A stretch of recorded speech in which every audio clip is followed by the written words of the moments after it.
반갑습니다. 네. 복습은 좀 하셨나요?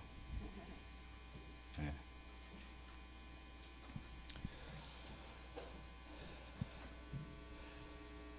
자, 오늘은 우리 이제 민사특별법, 우리 기초과정에서 이제 여러분들 민사특별법 중에서요, 시험에서 압도적인 출제 비중을 차지하고 있습니다. 주택임대차보호법하고요, 상가건물 임대차보호법입니다. 그다음에 이 이제 일명 주임법 상임법이라고 하는데요. 이 주임법 상임법은 우리 민법 시험에서는 물론이고요, 여러분들 이제 중개 실무에서도 다수 출제가 됩니다. 거기다가 우리 이제 부동산 등기법 있죠. 등기법에서도 직접적으로 또 연결이 되고요. 그다음에 뭐 가장 중요한 건요, 시험도 중요하지만 물론 여기 계신 분들은 시험이 중요하겠죠. 근데 나중에 실무 나가시면요, 사실 공인중개사가 이 주임법과 상임법을 제대로 모른다, 중개사라고 하기도 힘듭니다.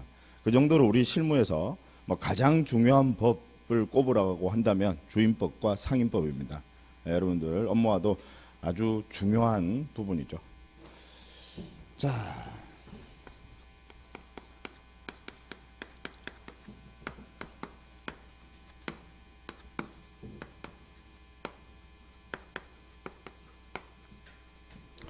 자, 이제 주임법 상임법인데요. 제가 이제 법의 연역을 좀 말씀을 드리면, 주임법이 훨씬 더 먼저 만들어졌습니다. 이 주택임대차보호법이요. 그리고 나중에 이제 상가건물임대차보호법이 그 이후에 이제 제정이 됐는데, 이 상임법은 주임법의 대부분의 내용들을 그대로 거의 준용을 합니다. 그래서 여러분들은 주임법만 잘 알아주시면 상임법은 이 주임법과 비교를 하셔야 돼요. 그러니까 차이가 나는 부분들만, 다른 것들은 다 이 주임법의 내용을 그대로 준용을 하니까 그 차이 나는 부분들만 그렇게 좀 정리를 하시면 되겠습니다. 자, 먼저 왜 이 주임법이 나왔는지, 그 주임법의 그 연역에 대해서 제가 이제 설명을 먼저 좀 드릴게요. 여러분들이 왜 이 특별법이 나왔는지, 왜 민법만 가지고 안 되고 이 특별법이 나왔는지, 그 부분 예를 하나 들어보겠습니다.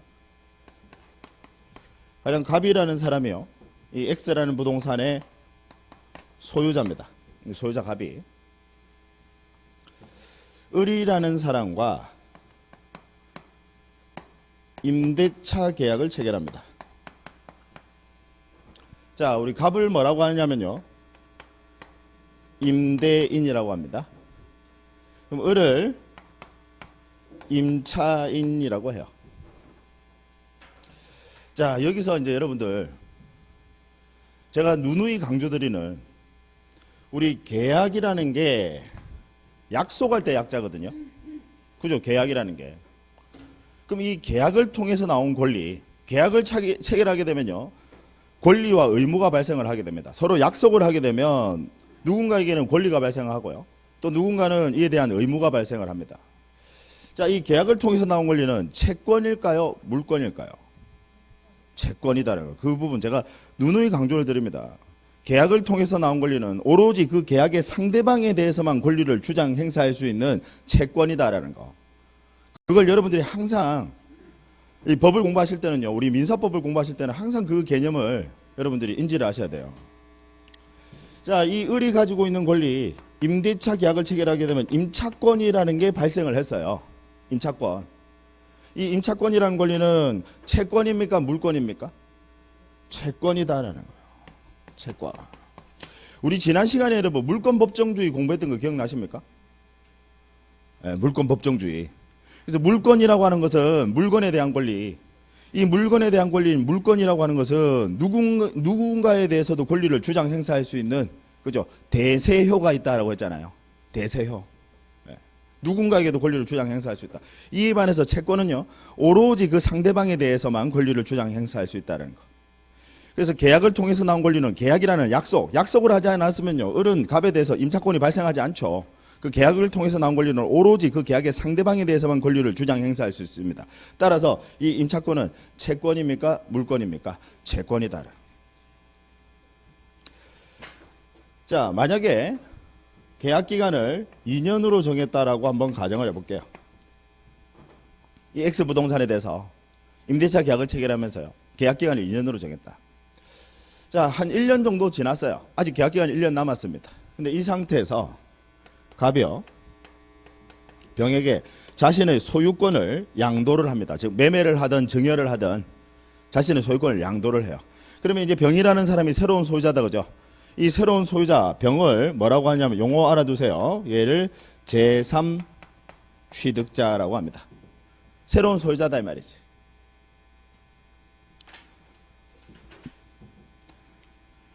자, 얘 지금 새로운 소유자거든요. 새로운 소유자. 자, 그럼 나의 소유권에 기해서 역시 우리 지난 시간에 공부했었습니다. 방해 제거 청구권. 야, 너 나가. 자신의 소유권에 기해서요. 방해 제거 청구권. 자, 이 방해 제거 청구권, 얘는 자신의 소유권에 기해서 나온 권리다, 그죠? 그죠? 내가 소유자니까. 야, 너 내 소유 부동산에서 나가. 방해 제거 청구권. 자, 이 방해 제거 청구권, 얘는 채권적 청구권입니까? 물권적 청구권입니까? 물권적 청구권이다. 우리 물권적 청구권의 종류 세 가지 뭐 있었죠? 반환 청구권, 방해 제거 청구권, 그 다음 방해 예방 청구권. 이건 나의 물권에 기한, 지금 얘는 소유권에 기해서 자, 방해 제거 청구권을 주장 행사할 수 있느냐. 즉 쉽게 표현하면요, 아직 계약 기간이 1년 남았거든요. 나가라고 할 수 있을까요? 병은 의뢰돼서 나가라고 할 수 있다, 없다? 있다라는 겁니다. 나가라고 할 수 있다라는 겁니다. 그러니까 여러분들이 이제 시험에 나오면 이제 그럼 다 틀린다는 거예요. 자, 보세요. 소유자가요, 자신의 소유권에 의해서 방해 제거 청구권을 행사하게 되면요, 이 점유자가 지금 누가 점유하고 있습니까? 예. 얘가 정당한 권한이 있으면요, 권한이 있으면 그러면 그걸 거부할 수 있어요. 즉 얘가 방해 제거 청구권을 주장 행사할 수 없다 이 말입니다. 을이 권한이 있으면. 자, 그럼 여러분, 지금 을이 가지고 있는, 잘 보세요 여러분. 지금 을이 가지고 있는 이 임차권이라는 권리는 채권입니까? 물권입니까? 채권. 그러면 누구에 대해서만 주장 행사할 수 있어요? 갑에 대해서만. 다른 사람에 대해서는 주장 행사할 수 있습니까? 없습니까? 없어요. 그래서 나가라고 하면 나가야 됩니다, 여러분. 제가 뭐 지금 없는 이야기 하는 거 아니에요, 여러분은 지금. 예. 이 개념을 아셔야 된다고. 자, 그러면 얘가 나가야 합니다, 여러분. 그게 답이에요. 나가야 합니다. 얘는 이 임차권이라는 권리는 오로지 채권일 뿐입니다. 누구에 대해서만 권리를 주장 행사할 수 있어요? 갑에 대해서. 그럼 얘는 이제 쫓겨나는 겁니다. 대신에 자, 지금 여러분, 을이라는 사람은요, 갑에게 임대차 계약을 체결하면서 지금 몇 년간 살기로 계약을 체결했죠? 2년. 근데 얘가 양도하는 바람에 얘는 채무를 불이행하게 됐죠. 2년간 살게 해주겠다고 해놓고 그 채무를 불이행하게 됐잖아요. 따라서 채무 불이행에 따른 손해배상 책임을 갑은 을에게 지는 것은 변론으로 하고요. 손해배상 책임은 집니다. 다만 이 부동산은 나가야 할까요? 나가지 않아도 될까요? 나가야 한다는. 이 개념을 여러분들이 정확하게 아셔야 됩니다. 이 채권과 물권의 개념을 정확하게 여러분들이 좀 이해를 하셔야 돼요. 채권이라고 하는 것은 오로지 그 상대방에 대해서만 권리를 주장 행사할 수 있다는 거. 자, 그러면 얘가 안 나갈 수 있는 방법. 을이 안 나갈 수 있는 방법. 뭘 하게 되면 안 나갈 수 있느냐면요, 등기입니다. 등기. 자신의 권리를 등기하게 되면요, 등기라는 게, 자, 이걸 한자로 적어보면요, 공시입니다. 즉 누구나 볼 수 있다는 거야. 등기는 이 권리를 등기하게 되면요, 누구라도 이 등기부를, 여러분 부동산 등기부 내 소유 부동산 아니더라도 등기부 얼마든지 열람할 수 있습니까? 없습니까? 있어요. 그래서 얘가 공시, 즉 누구나 본다 이 말이지. 그럼 이 등기를 하게 되면요, 뭘 인정을 하느냐? 대항력을 인정합니다. 자신의 권리를 등기, 즉 공시하게 되면 누구에 대해서도 권리를 주장 행사할 수 있습니다. 즉 무슨 이야기냐? 이 을이라는 사람이요, 임대차 계약을 체결하면서 만약에 자신의 임차권을 등기를 했다라는 거죠. 등기를 했으면 그러면 지금 똑같은 사례에서 갑이 을에게 지금 병에게 자신의 부동산 소유권을 양도를 했어요. 그러면 새로운 제3취득자가 자 방해 제거 청구를 합니다. 그러면 나가야 합니까? 나가지 않아도 될까요? 등기를 했다면요. 안 나가도 된다. 이해하시겠죠? 네. 이 채권도요. 등기하게 되면 뭐가 생긴다라고요? 대항력. 자, 그래서 이 부분 등기를 하게 되면 대항력이 생긴다. 그러면 다른 사람에게도 권리를 주장 행사할 수 있다. 자, 그런데 등기 제도 마련한 지는 오래됐습니다. 우리 민법 시행보다 현행 민법 시행이 1960년 1월 1일부터거든요. 우리 지금 현재 쓰고 있는 이 민법이요. 60년 1월 1일부터 제정 시행됐습니다. 근데 이 등기라는 제도는요. 그보다도 더 전부터 있었어요. 현행 우리 민법보다요. 그 등기라는 제도는 있었어. 그런데 문제는 등기 안 하더라라는 거예요. 제도는 있지만 안 하더라는 거예요. 왜 안 할까요? 여러분 등기를 하려면요. 나중에 여러분 배우시겠지만 우리 등기를 하려면 당연히 갑과 을이 공동 신청하셔야 됩니다. 우리 등기는 공동 신청주의거든요. 그러니까 임차권 등기를 하려면 누가 나서야 돼요? 갑과 을이요. 근데 자 여러분이 부동산 소유자예요. 내 소유 부동산에 임차권 등기 하고 싶습니까? 하기 싫습니까? 하기 싫어요. 일반적으로 소유자들 하기 싫어한다는. 그 다음 심지어 그래서 갑이 등기하기 싫어하는 것도 있지만 심지어요. 을도 등기하기 싫어해요. 왜? 등기는요. 권리자 비용 부담 원칙에 따라서 이 등기 비용 누가 부담하셔야 될까요? 을이 부담하셔야 돼. 안 그래도 지금 돈 없어서 지금 남의 집에 지금 새 들어가는데 등기 비용까지 부담하면서 임차권 등기 있더라도 제도가 있더라도 안 하더라 이 말이에요. 그러니까 이게 이제 사회적으로 심각한 문제가 발생합니다. 사실 이 문제가 이제 발생을 했던 게 이제 거의 1970년대 말부터요. 1970년대 그때가 언제냐면 대한민국에 본격적으로 아파트가 지어지기 시작하던 시절이에요. 그러니까 예전에 있던 뭐 판자촌 이런 것들 다 이래 뜯어내버리고 그 판자촌 소유자들이 판자촌을 그 판잣집 가지고 있는 그 소유자분들이요. 자기는 거기 안 살아. 누가 사냐? 거의 새 들어가는 사람이 거기 살아. 자기는 거기 소유자야. 근데 이제 건설회사가 이거 거액의 돈을 주고 내가 이걸 사드리겠다. 이제 여기 아파트 지으려고. 그럼 그분들이 사는 거예요. 건설회사. 병입니다. 엄동소란에 그냥 쫓겨나는 거예요. 계약기간이 남았다 하더라도 이 임차권이라는 권리는 채권이니까 등기하지 않았다면 대항력이 없거든요. 그러니까 엄동소란에 쫓겨나는 거야. 그래서 여러분들 아마 예전에 기억하실지 모르겠습니다. 1970년대, 80년대, 특히 80년대 보시면요. 뭐 일가족 전원 뭐 동사 사망 쫓겨나가지고요. 사회적으로 문제가 되더라는 거야. 그래서 야 등기하지 않더라도 등기하게 되면 당연히 대항력이 생깁니다. 그러면 안전하게 내가 그 집에 계약기간 동안에는 안전하게 그 집에서 버틸 수 있어요. 살 수 있는데 이걸 등기를 하지 않더라도 안 쫓겨날 수 있는 방법을 모색을 해봐라. 이제 이게 사회적으로 문제가 되니까 고 대통령이 여러분 누구냐면 예전에 29만 원밖에 없던 대통령 현재는 지금 돌아가셨습니다. 네, 그분이 사회적으로 이게 문제가 되니까요. 학자들과 법조인들을 불러 모읍니다. 야, 등기하지 않더라도 이렇게 쫓겨나지 않을 수 있는 임차인들이 그렇게 계속해서 거주할 수 있는 이 방법을 한번 모색을 해봐 라고 나온 법이요. 그래서 등기를 하지 않더라도 안 쫓겨날 수 있다는 건 결국 이 권리가 뭘 가진다는 겁니까? 대항력을 가질 수 있는 방법을 너희들이 한번 모색을 해봐. 그래서 나온 법이요. 주택 임대차 보호법입니다. 그러니까 이 법의 취지와 연역을 좀 아실 필요가 있습니다.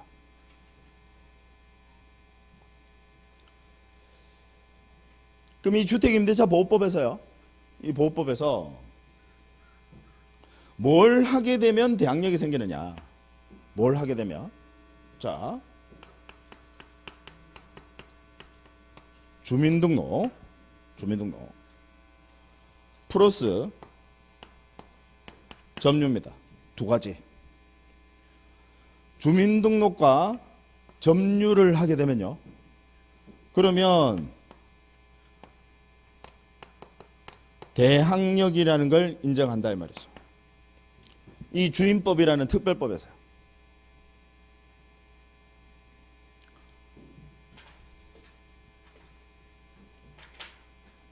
자, 이 주민등록 다른 말로요, 전입신고입니다. 용어 알아두시자고요. 주민등록 다른 말로 뭐라고요? 전입신고. 전입신고. 그 다음 점유, 얘를 다른 말로요, 인도라고 합니다. 즉 점유의 이전이다 라는 뜻이에요. 인도.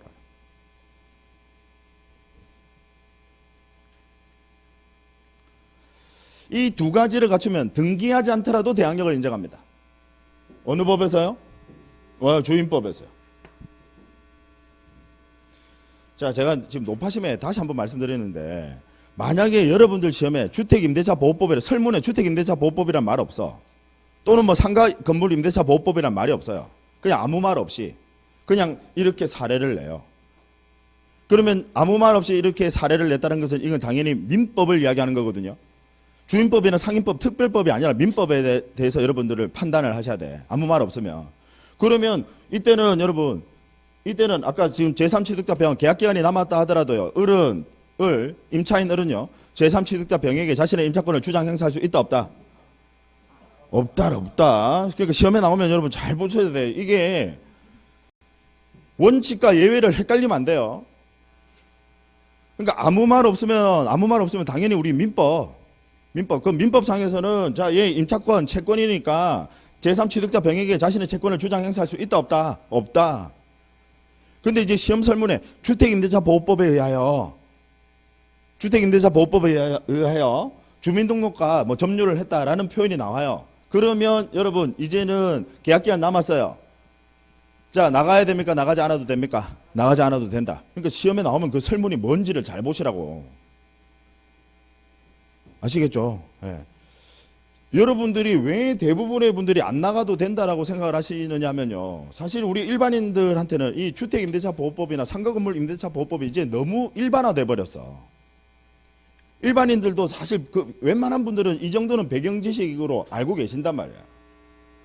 지금 안 나가도 된다 뭐 이런 것들. 근데 그게 원칙이 아니에요. 그게 예외입니다. 즉 특별법에 의해서 그렇게 되는 거예요. 이해하시겠죠? 네, 그래서 절대로 제가 강조를 드리지만 우리는 여러분들 제대로 공부하시는 분들이에요. 원칙과 예외를 정확하게 아셔야 됩니다. 네, 그래서 시험에 나오면 아무 말 없는지, 아무 말 없으면 당연히 민법이 적용되는 거고, 그 다음에 주택임대차보호법, 상가건물 임대차보호법은 반드시 그 설문에서 그걸 적어준다 이 말이죠. 그러면 이제 주임법, 상임법, 특별법 우선의 원칙에 따라서 주임법과 상임법에 따라서 판단하셔야 된다. 아시겠죠? 네. 자,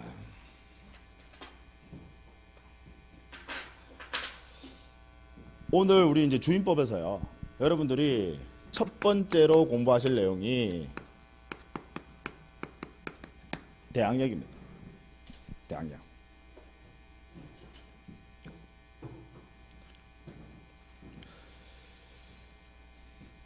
결국 여러분 대항력을 인정한다라는 것은 지금 보세요. 각각 아까 우리 주임법에 의하지 않더라도 등기를 하게 되면요, 우리 부동산 등기법에 따라서 등기를 하게 되면 대항력 생긴다는 거죠. 등기를 하게 되면 대항력이 생깁니다. 자, 그러면 여러분들 제가 다시 한번 물어볼게요. 민법상 임차권은 등기한 때에 효력이 발생한다. OX. 자, 지금 제 말이 너무 빨랐나요? 다시. 눈치채신 분들은 눈치채셨을 거예요. 그 답이 적절한 답이 아니다라는 걸. 다시요. 자, 민법상 임차권은 등기함으로써 효력이 발생한다. OX, X입니다. 임대차 계약만 체결하면 계약의 체결 시에, 계약 효력 발생 시에 바로 효력은 발생해요. 아시겠죠? 임대차 계약 체결하면요, 여러분 임대차 계약 체결하면 그 계약 체결의 효력 발생일에 이미 계약의 효력은 발생합니다. 무슨 이야기냐? 여러분 임차권 등기 안 하면 임차권 없는 건가요? 내가 주인하고 임대차 계약 체결했어. 내가 임차인이야. 그럼 임대차 계약 체결해서 계약의 효력 발생 시점에 그때 이미 임차권이라는 효력은 발생합니다. 등기 안 하면 임차권이 없는 거예요? 아니에요. 무슨 얘기인지 아시겠죠? 예. 다만 등기하게 되면 대항력이 발생한다라는 겁니다. 오해하시면 안 돼요. 아시겠죠? 예, 임대차 채권이니까 계약의 효력 발생 시점에 이미 효력은 발생한다. 다만 등기하게 되면 뭐가 생긴다라고요? 대항력이 생긴다라는 거예요. 대항력. 우리 주임법 주택임대차보호법에 따라서 주민등록하고 점유를 하게 되면 역시 뭐가 생긴다고요? 대항력이 생긴다. 그래서 대항력, 이 대항력이라는 게 결국 대항력이 생기면 뭐랑 비슷해지는 거죠? 채권이 뭐랑 비슷해지는 겁니까? 채권이 뭐랑 비슷해지느냐? 물건이랑 비슷해져요. 물건이랑. 물건은 대세요. 즉 대항력이 있잖아요. 물건은 누구에 대해서도 권리를 행사할 수 있잖아요. 그죠? 그래서 얘를 뭐라고 표현하느냐면 준 물건화가 된다라고 이렇게 표현합니다. 표현 알아두시죠. 물건화된다라는 거지.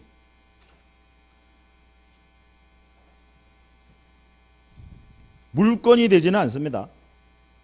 물건과 비슷해진다라는 거지 물건이 되지는 않습니다. 왜? 여러분 우리 물건 지난 시간에 공부했었죠. 물건 법정주의. 지난 시간에 물건의 종류와 내용은 임의로 창설할 수 있다 없다? 없다. 오로지 우리 법에서 정해놓은 것만 물건이다. 그러면 정해놓은 물건 다시 한번 기억 떠올려 보실까요? 점유권. 그 다음에 본권 중에서 가장 대표적인 게 소유권. 물건입니다. 다시 점유권, 소유권. 그 다음 용익물권, 지상권, 지역권, 전세권. 그 다음 담보물권, 유치권, 질권, 저당권. 지금 민법에서 정해놓은 물건의 종류는 몇 가지입니까? 8가지입니다. 8가지. 그 종류와 내용은요 오로지 법에서 정해놓습니다. 따라서 임차권은 설령 대항력을 가진다라고 해서 얘가 물건이 된다라고 하면 OX, X죠. 물건화된다라는 거지. 물건과 비슷해진다라는 거지.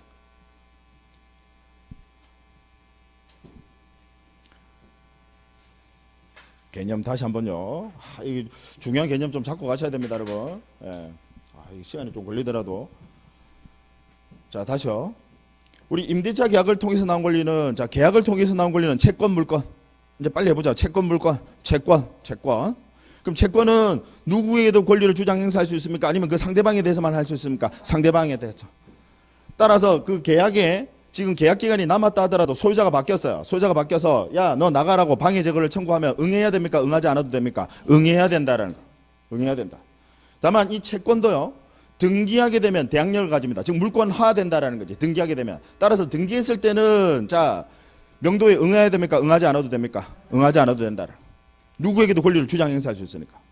그 다음 만약에 X라는 부동산이 주택이고 주택임대차보호법에 적용을 받아서 얘가 주민등록을 하고 즉 을이라는 사람이 주민등록을 하고 점유까지 하고 있습니다. 자 그러면 역시 소유자가 바뀐 경우에도 자 명도할 필요 있습니까? 없습니까? 없어요. 대항력 생긴다. 되셨죠? 네. 자 그러면 일단 대항력이 발생하려면요. 우리 주민법에 따라서 대항력이 발생하려면 아까 2가지 요건 뭐 필요하다라고요? 주민등록. 이걸 다른 말로요. 전입신고. 그 다음 플러스 뭐? 점유. 이걸 인도라고 합니다. 이 2가지 요건이 다 충족이 돼야 된다.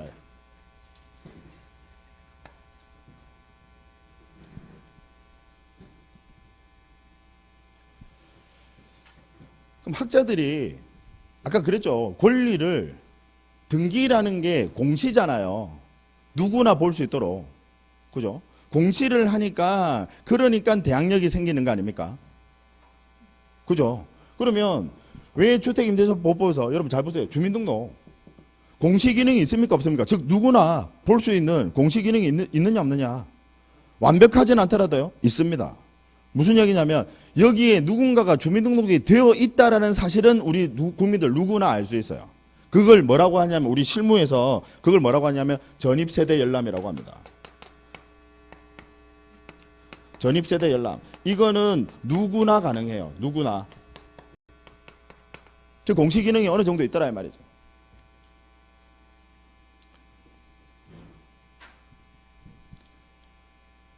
자 알아두시자고요. 그 집에 누가 살고 있는지, 그 누군가가 살고 있는지, 그걸 전입세대 열람이라고 합니다. 전입세대 열람은 누구나 할 수 있어요, 없어요? 있어요. 다만 그 사람의, 그 집에 살고 있는 사람의 주민등록을 열람할 수는 없습니다. 개인정보 보호 때문에요. 거기 주민등록 번호하고 이런 거 다 나오거든. 그건 안 돼. 아시겠죠? 다만 전입세대는 열람할 수 있습니까, 없습니까? 있어요. 그러니까 어느 정도 주민등록이 돼 있으면 어느 정도는 공시 기능이 있더라 이 말이지. 왜? 전입세대 열람은 누구나 할 수 있으니까. 지금 이해되시죠? 네. 그 다음에 점유. 자, 그 누군가가 그 부동산, 그 주택을 점유하고 있습니다. 그럼 점유라는 것 자체가 어느 정도 공시 기능은 있습니까, 없습니까? 있어요. 누가 점유하고 있던 사실은 누가 보더라도 여기 누군가가 점유하고 있구나라고 알 수 있잖아요. 이해하시겠죠? 그러니까 어느 정도 공시 기능이 있으니까 이 두 가지만 갖추면 뭘 인정한다라고요? 대항력을 인정한다.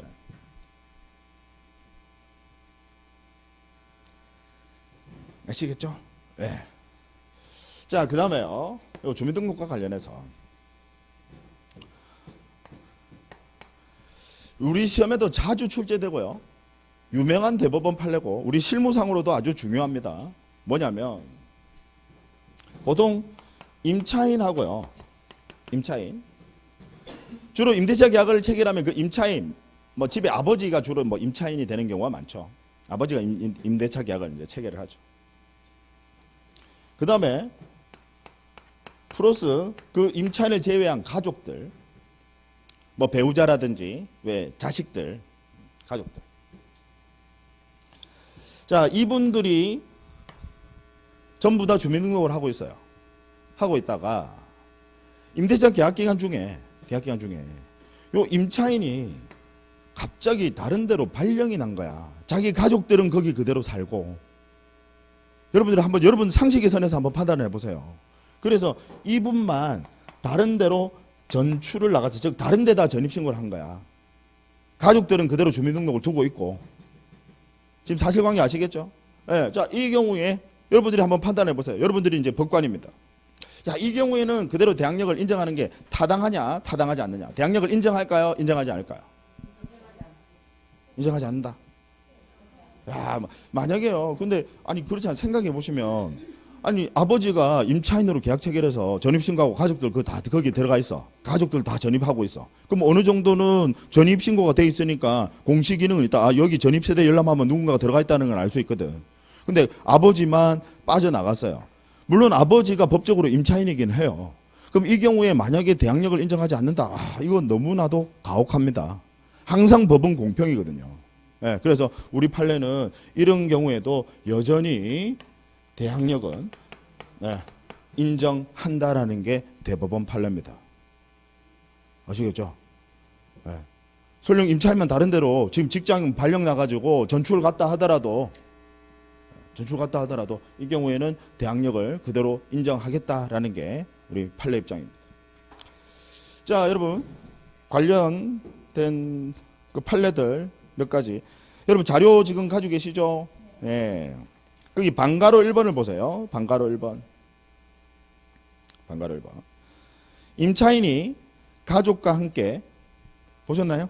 예, 임차주택의 점유를 계속하면서 가족의 주민등록은 그대로 둔 채 임차인의 주민등록만 일시적으로 옮긴 경우에는 대항력은 상실하지 않는다라는 게 이게 대법원 판례입니다. 아주 기본적인 판례고 실무에서도 중요하고요. 실무에서 중요하니까 출제자도 그걸 알거든요. 그래서 우리 시험에서 자주 출제되는 내용입니다. 충분히 이해하시겠죠? 예.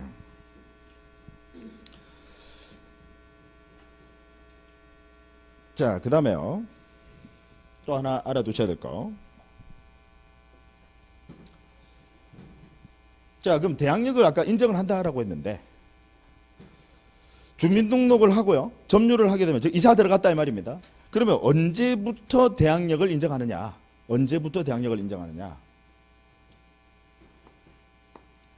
대항력은요.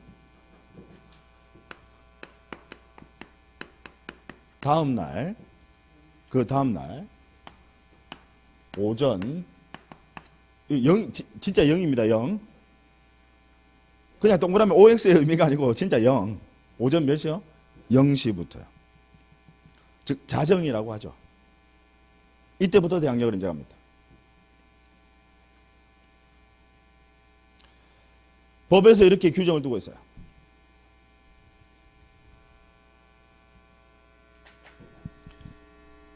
자, 굳이 이제 법의 취지가 뭐냐? 우리 법은 그냥 규정만 두고 있고 절대 그 규정의 이유에 대해서는 법에서 그건 명시하지 않습니다. 그냥 규정만 두고 있어. 오전 0시. 그 다음날 오전 0시.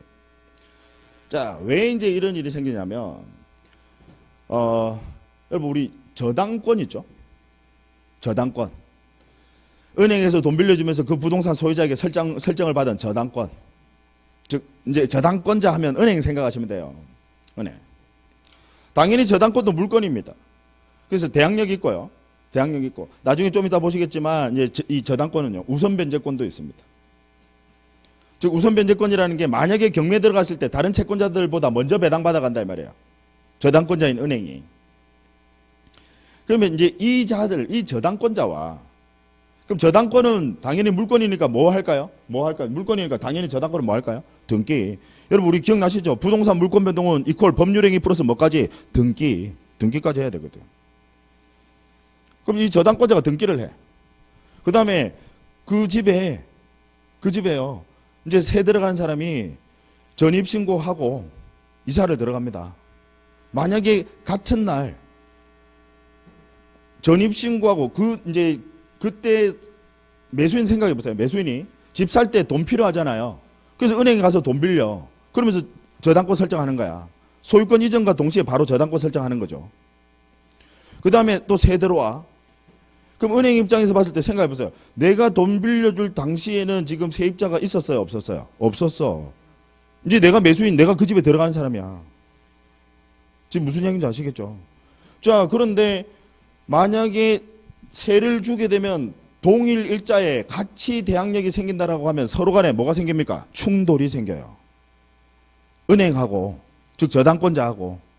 지금 무슨 얘기인지 아시겠죠? 그래서 누구를 먼저 하겠다라는 겁니까? 누가 먼저 대항력을 인정해 주겠다는 겁니까? 저당권. 그래서 얘는 언제부터요? 그 다음날 오전 0시부터. 그 다음날부터. 즉, 이 길부터 대항력을 인정한다는 거. 법 규정의 취지 아시겠죠? 예. 내용 아셔야 돼요. 다음날 오전 0시. 중요합니다. 이건 너무나도 이제 기본적인 내용이라서.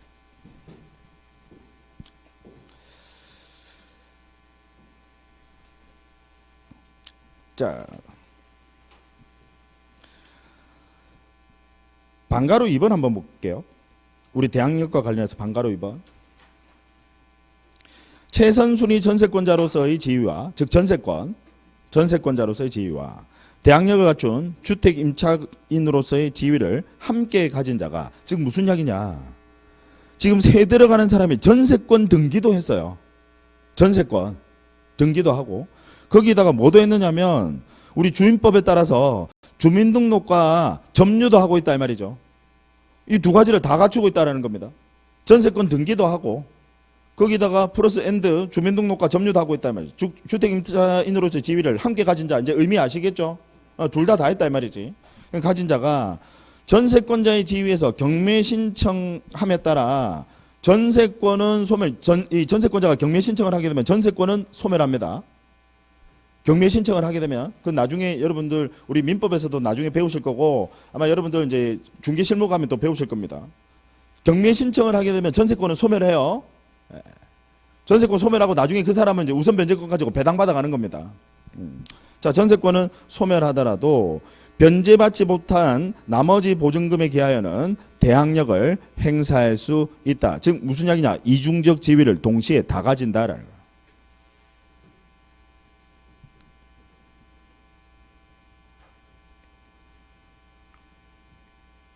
너무나도 당연한 판례입니다. 전세권 등기까지 했어. 부지런한 사람이지. 전세권 등기까지 했고 그 다음에 우리 주인법에 따라서 주민등록과 점유까지 다 했어. 그러면 이 양쪽의 이중적 지위를 당연히 다 가지는 것이 타당하다라는 거예요. 어느 하나만 인정해 줄 이유는 없다라는 거지. 이 판례 취지 아시겠죠? 네, 역시 아주 중요한 판례입니다.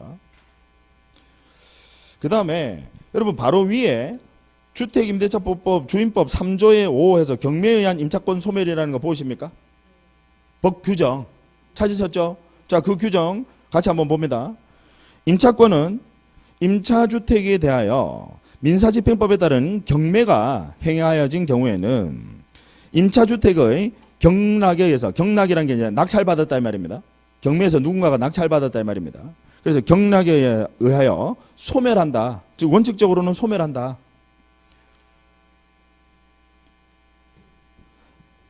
아까 전세권은 경매하게 되면 소멸합니까? 소멸하지 않습니까? 아까 전세권 소멸해요. 소멸한다고 그랬어. 전세권은. 그다음 임차권도 보세요. 경매해서 낙찰받게 되면 소멸합니까? 소멸하지 않습니까? 소멸해요. 소멸한다. 다만 계속해서 단서 규정 보세요. 다만 보증금이 모두 변제되지 아니한 대항력 있는 임차권은 그러하지 아니하다라고 되어 있어요. 보증금이 모두 변제되지, 보증금 다 못 돌려받았다 이 말이지. 그런 대항력 있는 임차권은 그러하지 아니하다라고 되어 있어요. 요 개념이, 자, 집중을 좀 하세요.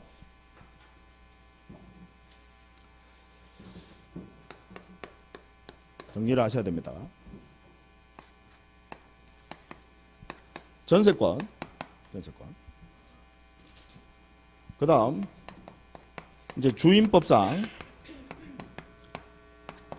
임차권입니다. 정리 이렇게 하셔야 돼요. 전세권은 경매가 들어가게 되면, 즉 지가 경매 신청을 했단 말이죠. 경매 신청을 하게 되면 전세권자가 소멸합니까? 소멸하지 않습니까? 소멸해요. 얘는 소멸. 그죠? 자, 근데 주임법상 임차권은 이렇게 정리하셔야 돼요. 주임법상 임차권은 원칙은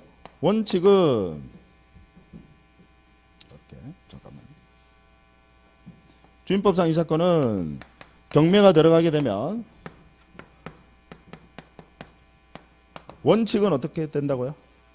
낙찰받게 되면 소멸합니다. 이렇게 정리하셔야 돼. 원칙은 소멸.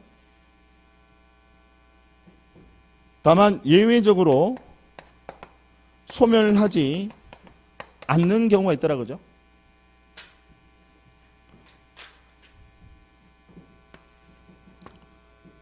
어떤 경우에?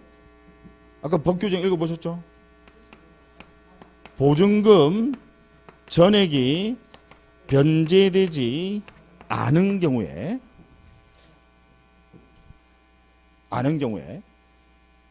즉 보증금 다 못 돌려받았다, 그죠? 그러면 그때는 소멸해요, 안 해요?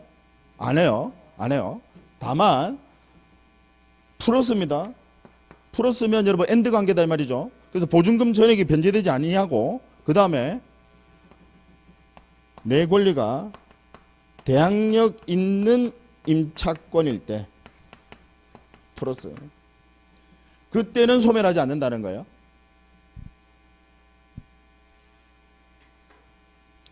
자, 조금 어려운 개념입니다, 여러분. 무슨 이야기냐?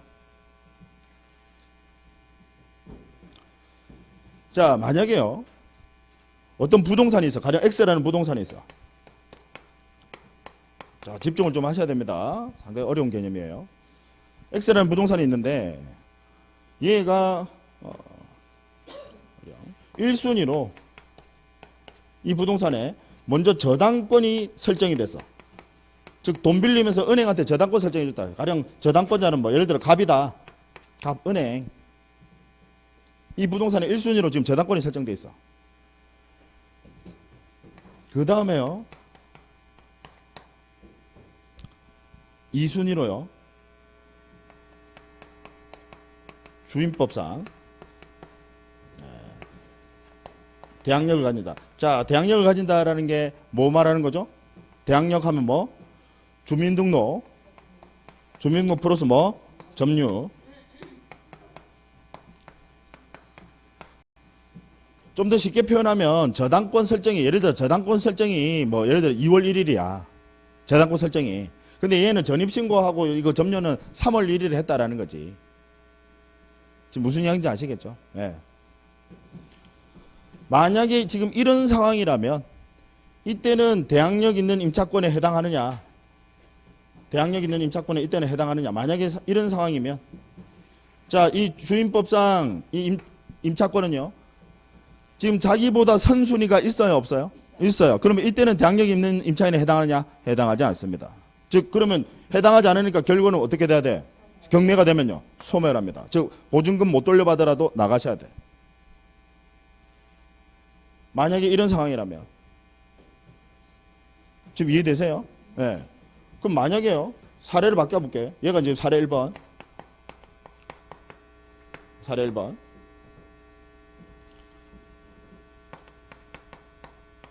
사례 2번입니다. 자, 만약에 X라는 부동산에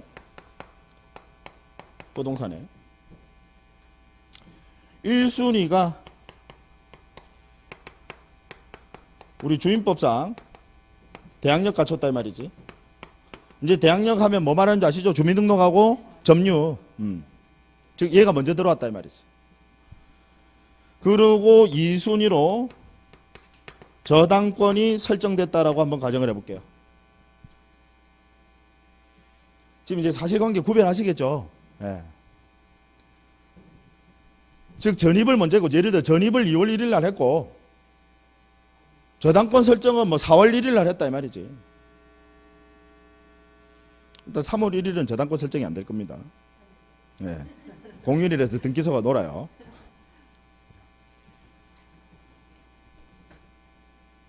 지금 사실관계 아시겠죠? 예. 자, 이런 경우에는 만약에 경매가 들어가서 그 부동산이 경매 들어갔어. 그래서 보증금 전액을 변제받지 못했단 말이지. 경매 들어가서 내가 지금 낙찰대금 해봐야 내 보증금 하니까 내 보증금이 1억인데 7천만 원밖에 안 오더라. 그럼 3천만 원 남았어. 그럼 이런 경우에는 그 임차권 소멸합니까? 소멸하지 않습니까? 소멸하지 않는다는 거. 이때는 소멸하지 않아요. 지금 구별하시겠죠? 예. 그럼 소멸하지 않는다는 말은 무슨 이야기야? 낙찰자가 나머지 3천만 원 지가 인수해서 지가 갚아줘야 된다 이 말이에요. 지금 의미 아시겠죠? 네. 자, 그러면 아주 중요합니다. 자, 보증금 전액이 변제받지 않았다. 이건 지금 누구라도 알아. 이 보증금 전액 변제받지 않았다. 이건 뭐 너무나도 당연한 이야기고. 그럼 여기서 말하는 대항력 있는 임차권은 뭘 말하느냐? 자, 대항력 있는 임차권은 당연히 주민등록 당연히 했어야 되죠. 기본적으로 대항력 가지려면 주민등록 해야 되잖아요. 예. 그러다가 뭐 점유하셔야 되는 인도. 자, 그럼 여기서 말하는 대항력 있는 임차권은 플러스 한 가지 더 있어. 한 가지 더. 지금 여기 저당권이라는 권리 있죠. 용어 알아두세요. 얘를 우리 경매에서는 말소 기준 권리라고 합니다. 이 저당권이라는 권리를 말소 기준 권리라고 합니다. 물론 저당권 외에도 더 있는데 일단 여러분들 기본적으로 저당권 거의 대부분은 저당권이 말소 기준 권리거든. 그래서 알아두시자고. 이 저당권을 다른 말로 뭐라고 한다고? 경매에서는 뭐라고 한다고? 말소 기준 권리. 자, 그럼 플러스 한 가지 더 요건이 뭐냐면 말소 기준 권리보다 선순위여야 한다라는 거. 야, 아주 중요한 내용입니다.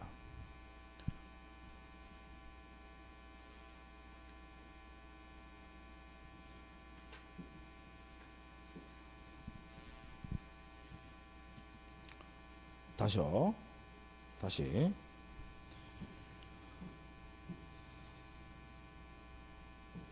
정리합니다, 여러분. 일단 전세권 얘는 물권이다, 그죠? 전세권은 물권이에요. 네. 자, 이 전세권은 경매 신청하게 되면 어떻게 된다고요? 소멸. 예외 없어, 얘는. 지가 경매 신청하면 전세권은 소멸합니다. 예외 없어요. 네. 자, 그런데 우리 주민법상 임차권 있죠? 주민법상 임차권. 얘는 경매에 들어가면 두 가지 경우 수를 생각해 보셔야 됩니다. 원칙은 어떻게 된다고? 소멸. 자, 근데 문제는 보증금 전액이 변제되지 아니한 대항력 있는 임차권은 그러하지 아니하다라고 돼 있거든, 법에서. 그럼 여기서 말하는 대항력 있는 임차권은 뭘 말하느냐? 기본적으로 주민등록과 점유는 물론이고 플러스 뭐까지요? 말소 기준 권리보다 지가 선순위해야 된다 이 말이지. 자, 다시 사례 여기 1번 보세요. 아까 저당권 얘가 말소 기준 권리다, 그죠? 그 다음에 2순위가 주임법상 임차권. 얘는 말소 기준 권리보다 지금 선순위입니까? 후순위입니까? 후순위. 그럼 이때는 어떻게 되는 거예요? 이때는 소멸. 이때는 소멸. 원칙으로 간다 이 말이지. 즉 보증금 다 못 받더라도 얘는 나가셔야 된다 이 말이에요. 지금 이해되세요? 예. 자, 그런데 자, 이 저당권 설정, 얘가 저당권, 얘가 말소 기준 권리거든. 지금 얘가 말소 기준 권리예요. 여기서 말소 기준 권리. 얘보다 지금 주택임대주임법상 임차권이 선순위야. 얘가 선순위야. 그리고 보증금 전액을 변제받지 못했어요. 그러면 이때는 소멸합니까? 소멸하지 않습니까? 소멸하지 않는다는 거. 그래서 어느 경우에 소멸하지 않느냐? 자, 요거 요건 잘 보셔야 돼. 주민등록과 점유 거기다가 뭐가 필요하다고요? 말소 기준 권리보다 선순위해야 된다. 자, 다시 아까 법 규정 다시 한번 보세요. 주임법 3조의 5. 3조의 5. 임차권은 임차주택에 대하여 민사집행법에 따른 경매가 행하여진 경우에는 그 임차주택의 경락에 따라 소멸한다. 즉 원칙적으로는 소멸한다 이 말이지. 주임법상 임차권은 다만 보증금이 모두 변제되지 아니한 보증금이 돈 다 못 받았다 이 말이지. 그리고 대항력 있는 임차권은 그러하지 아니하다라고 돼 있는데 우리 법에서 여기서 말하는 대항력 있는 임차권은 거기 제가 해설에다가 적어놨어요. 그 해설 법 해설 밑에 바로 화살표에서 보이시죠? 예, 해설 보시면 본조에서 대항력 있는 임차권이라 하면 본법 3조 1항에 주민등록과 인도는 물론이고 주민등록 플러스 점유는 물론이고 이러한 대항력이 매각 절차에서 말소 기준 권리보다 먼저 갖춰져 즉 선순위일 것을 요한다라는 거. 그래서 보증금 전액이 변제되지 아니한 대항력 있는 임차권은 자 소멸하지 않는다. 경매가 들어가더라도 얘는 소멸하지 않는다라고 할 때 대항력이 있는 임차권은 주민등록과 점유는 물론이고 뭐까지 필요하다고요? 말소 기준 권리보다 지가 선순위해야 된다. 자, 무지 중요합니다. 제가 실무를 하다 보면요, 여러분들 이제 우리 중개사분들 중에서요 이런 말씀 많이 하세요. 예를 들어서 집이 10억이야. 집이 10억이에요. 근데 저당권이 설정돼 있어. 1억 설정돼 있어요. 저당권이 10억짜리 집에 저당권이 1억 설정돼 있더라. 제법 좀 사시는 분이다, 그죠? 전세금이 예를 들어 4억이에요. 전세금이 4억. 중개사분들이 뭐라고 이야기하냐면요, 이거 안전하다라고 합니다. 앞에 저당권 1순위 지금 있고요. 1억. 1억밖에 없으니까 이 부동산의 가격은 지금 10억짜리인데 앞에 저당권 1억 있고 뭐 4억 정도 들어가도 이거 안전하다고 이야기를 해요. 제가 봤을 때는 결코 안전하지는 않습니다. 물론 그 소유자분이 지금 재정 상태가 양호하다라고 하는 측면에서는 안전하다고 볼 수 있죠. 크게 사고가 생길 가능성은 없지만 자, 지금 이 경우에 만약에 그 부동산이 경매가 들어가. 만약에 그 부동산이 경매가 들어가. 그럼 내가 보증금 예를 들어서 전세금 4억을 못 받았어. 경매 절차에서 앞에 저당권 1순위 얘가 1억 원 먼저 받아갈 거고. 근데 얘가 아주 낮은 가격에 낙찰이 됐다는 거야. 예를 들어서 4억에 낙찰됐다고 가정을 해볼게요. 경기 안 좋을 때는요 쭉쭉 떨어져. 한 4억에 낙찰이 됐어. 그러면 앞에 저당권 1억 줘. 그럼 이제 얼마 남았어요? 3억. 그럼 지 전세금 얼마요? 4억이. 아까 4억이었잖아. 그럼 얼마만 배당받을 수 있어요? 3억. 지 나가야 됩니까? 아니면 버틸 수 있습니까? 나가야 된다니까. 그런데 만약에 앞에 1억이 없었어. 저당권이 없었어. 내가 지금 주임법상 내가 지금 가장 선순위야. 예. 만약에 경매에 들어갔어요. 경매에 들어갔어. 경매에 됐는데 내가 지금 전세금이 4억인데 얘가 낙찰이 3억이 돼버렸네. 3억이 낙찰됐어. 그럼 1억 남았어. 자, 나는 나가야 됩니까? 나가지 않아도 됩니까? 나가지 않아도 됩니다. 임차권 소멸하지 않으니까요. 그럼 이제 새로운 낙찰자, 새로운 소유자한테 나머지 1억 원 받을 수 있습니까? 없습니까? 있어요. 대항력 인정한다라는 거야. 안 나가도 된다. 즉 임차권 소멸하지 않는다는 거야. 무슨 이야기인지 아시겠죠?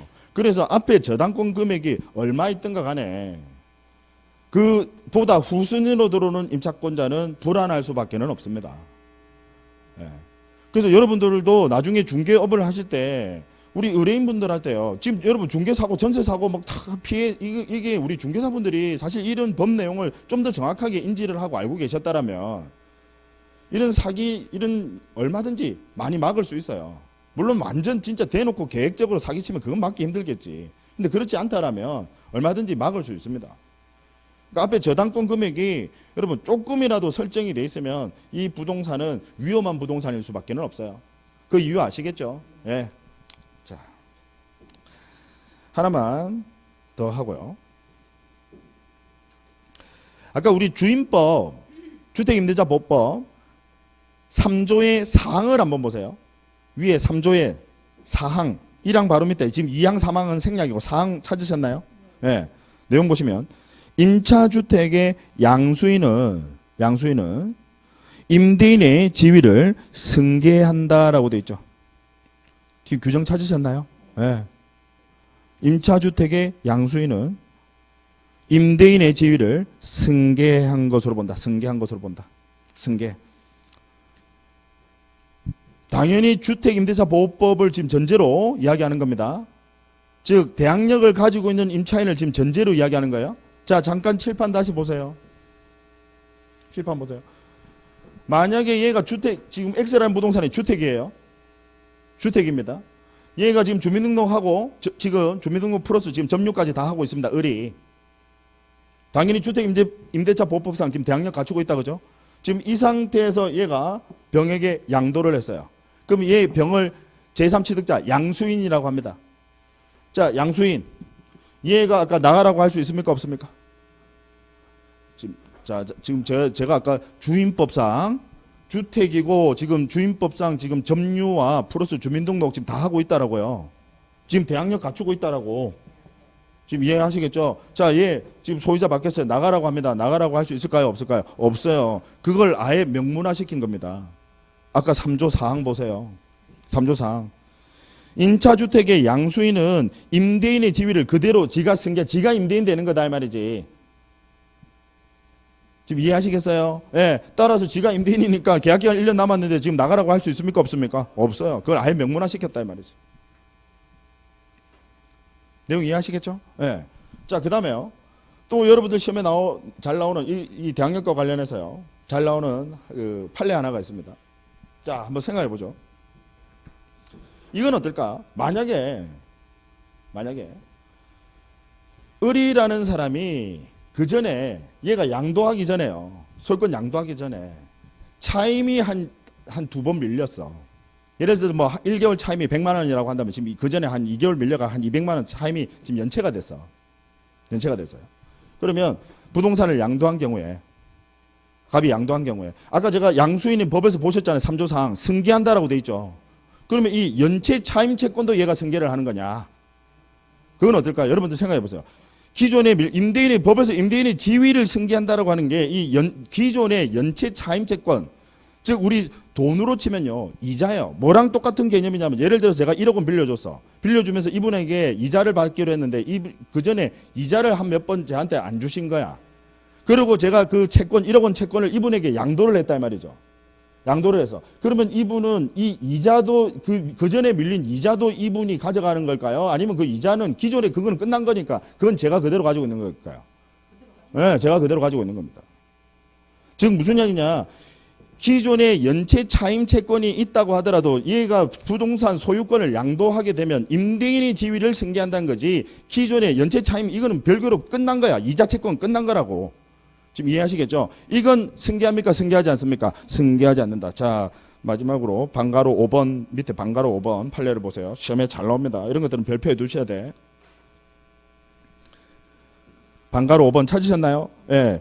임차주택 양도 전 발생한 연체 차임 채권은 특별한 사정이 없는 한 양수인에게 승계되지 않는다라는 게 우리 대법원 판례입니다. 이 개념은 충분히 이해하시겠죠? 그 전에 연체 차임 채권은 거기서 끝난 거다 이 말이지. 이거는 주택을 넘겼다라고 해서 이 연체 차임 채권까지 따라가는 건 아니다. 이건 별개의 채권이다. 이해되셨죠?